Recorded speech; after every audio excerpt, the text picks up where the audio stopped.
For USCFootball.com, I'm Keely Eure here with Dan Weber for instant analysis of USC's Tuesday practice, a mock game week. It was a pretty physical practice today, competition Tuesday, as Helton likes to describe it. And the first team period was pretty much what everyone wants to see from USC: fast, physical, and competitive.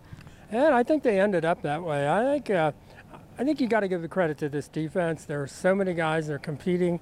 Clay said that one of the things he thinks is working is they don't have a depth chart yet, and guys are really competing for spots on defense, and they're really bringing it against the offense. I don't think the offense has much choice but to compete against this defense.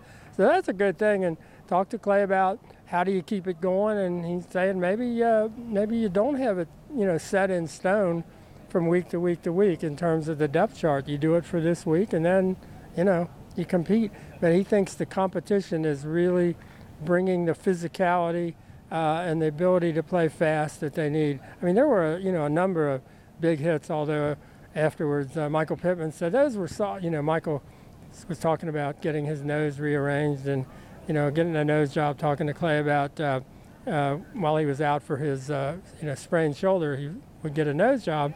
And I said, kind of glad you weren't out there today. Maybe they'd have rearranged your nose for you. And he said, oh, those were soft hits. There were some not soft hits. Yeah. There were some real pops. And by that time, most of the offensive guys held on to the ball. So, I mean, I think that's good for both. If you can get that kind of a big hit and the guy pops up, and I like that. If they can continue going like this all season, I mean, they were all fired up and involved in both offense and defense. I think that was a good day, and I think it was a good sign for where this is going. And you specifically asked Helton, how do you keep this going? How do you keep physical practice going throughout the season? What do you have to say? He said he thinks the secret is the competition. If they really feel like I can beat that guy out if I do the job in practice, and if I do everything right in practice, and I think that was the key to Pete's success, was the total competitiveness. And they had the competition Tuesday and all that, and they basically said every spot's up for grabs. And I like the idea, if they go out there thinking if I do the job, there's a spot for me. I think that makes coaching them up so much. You don't have to push them to be physical. You don't have to push them to be fast, play hard. They just will. And that's what happened today. And give the defense a lot of credit. They're coming hard. And give Clancy, that's what he wants to do, I think, in terms of how he wants to play it. But they've also decided that's the best thing, for this offense and these quarterbacks. And just push them. The good news today was you had a lot of guys back. I think Shotgun did the numbers, and there were 11 guys back today who weren't here Saturday, weren't able to practice Saturday in the scrimmage. I guess that's the good news and the bad news. You just wonder, what about Saturday?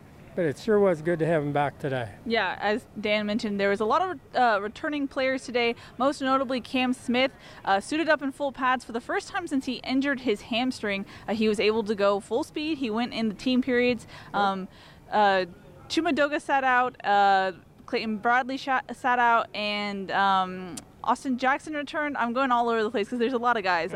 Austin Jackson was back, and Andrew Boyes was back. Michael Pittman was back some. He's limited. But he was limited.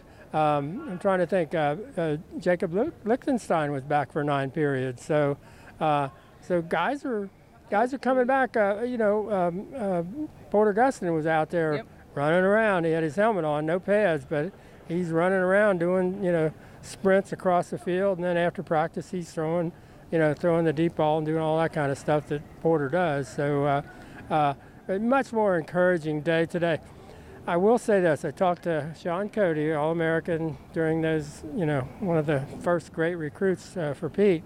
I said, did you ever have 20 players miss a scrimmage? He said, maybe 3 or 4. And he said, if that happened, we were like, what's going on? He said, I was about 45 minutes into the practice Saturday when I got here. And he said, walked through the gate, and all of a sudden it was over. He said, what's going on with that? So Saturday was that was as we said 1,000 times, that was odd, that was weird, that was kind of unusual.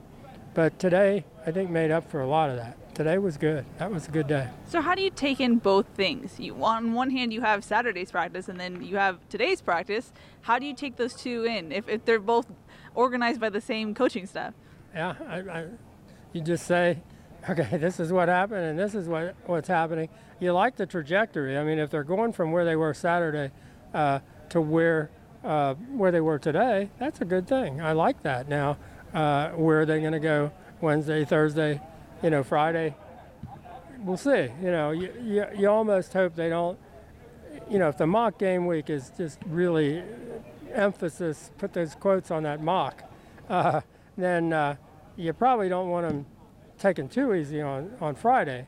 But I think the more competitive situations they can put them in, the better it is for these kids, for this program, for this team. Competing is always good, and so rather than just kind of walking through plays and trying to get your alignments and your starts and your all that personnel groupings right, the more you have to compete on every single play that you're out there, the better it is. Mm-hmm. Speaking of personnel groupings, Helton said that after Saturday's mock game, the coaches will sit down on Sunday and look at that film and make personnel decisions. He kind of alluded to the quarterback decision. He said that when he makes that decision, he will sit down with the quarterback and their families and explain why he made that decision to each quarterback. You got to talk to both Matt Fink and Jack Sears, and also quarterback coach Brian Ellis. What did they have to say today? Well, the two quarterbacks think that the competition's going well, that they're working hard, that they're doing what they're told. They're not if they don't get to throw many passes, say, hey, we're just trying to move the chains and run the plays that they call. Keep my head down and just keep on keeping on. I think the big emphasis this week. Last week it was getting rid of the ball, not getting sacked, not holding on to it too long. I think this week the big emphasis is decision making the right decision, and it wasn't a great day. Certainly for JT, he had two picks, and two guys made really good, really smart plays that where you say, okay, JT's still a freshman. They baited him and got the job. Now the good thing about JT, he gets one picked off. The next thing he throws a seam route for a touchdown. I mean, it just that's JT. But it's going to be interesting to see how do they get to that based on. They didn't do a great deal of work today that's going to separate them. Yeah. If the mock game is really emphasis on the mock, may not separate them either. It's going to be interesting to see how do they make that call. And Clay keeps saying, I want to make the right call, I want to be fair to him, all of that. And Matt Fink said, I think any one of the three of us can, win this job. So. And that's what Clay Helton said today. He said it's still a three-man race. And you and I have asked multiple times, how can you have a three-man race going into mock game week? To clarify what you said earlier, Brian Ellis said that the mock game is actually a mock game. It's not going to be a scrimmage on Saturday. It's an absolute mock game. He said, because I know people who say, well, we're not going to be there, but how are you going to, how important is it? And he said, almost not at all. I mean, now, Clay didn't quite say it in those terms, but Brian Ellis basically said, the mock game week is, more for the coaches and the substitutions and using the headsets and all that kind of, and the communication, but it's not about deciding who's going to be the quarterback. So how they get to that point, from here to there, I'm not sure. I don't think we know. In that sense, do you feel like even though they're telling us the opposite, the decision's already made in a way? It would be hard to see how it's not. I mean, I don't know that what happened Saturday has much of an effect on it. I'm not sure that what happened today. So one would think they kind of know. I would think they know. Mm-hmm. I don't think the quarterbacks really do, though. And it's kind of unfair. The only guys that have to talk are the two upperclassmen, or you call them upperclassmen. The two guys that have been here are non-freshmen. and JT doesn't have to answer. Whether that would be, it'd be an interesting thing if all three quarterbacks had to answer, like on a day like today, but only the two do. So I don't know if that's fair or not. I don't know. Any final thoughts before we wrap it up? Except I'm encouraged. I think today was good. I'm encouraged by the kickers. I think it looked like Michael Brown, Chase McGrath. You got guys like today. They basically just went from the 30 to the 40, and they just looked like really pretty precise and no problems at all. And then looks like both of them are kicking the ball deep in the end zone. So you gotta like that. Watch them just do quick, going back to just lining up quickly for a punt and they look like they really know what they're doing now. Don't have to think about it. Can get into it and out of it quickly. You got guys, Amon-Ra and Tyler Vaughns look like they're real sure, back there catching the punts. So I thought they ran the ball. I thought today, for example, they ran it was like the Saturday where they had some of the walk-ons in toward the end. Then they snuck Cedric in once, and he just went, and touchdown. Or every once in a while, Vavai be in there. And you realize these guys can really play. I mean, I think these running backs, or they'd hit Stephen Carr in the flat, with the flare pass, and he'd go, woo. And so, I like getting to see that, and yet they're not overdoing it. And playing a lot of guys on defense, and really encouraging them to come hard and play hard, and not being afraid to let them make plays and let them hit, really rock guys. And I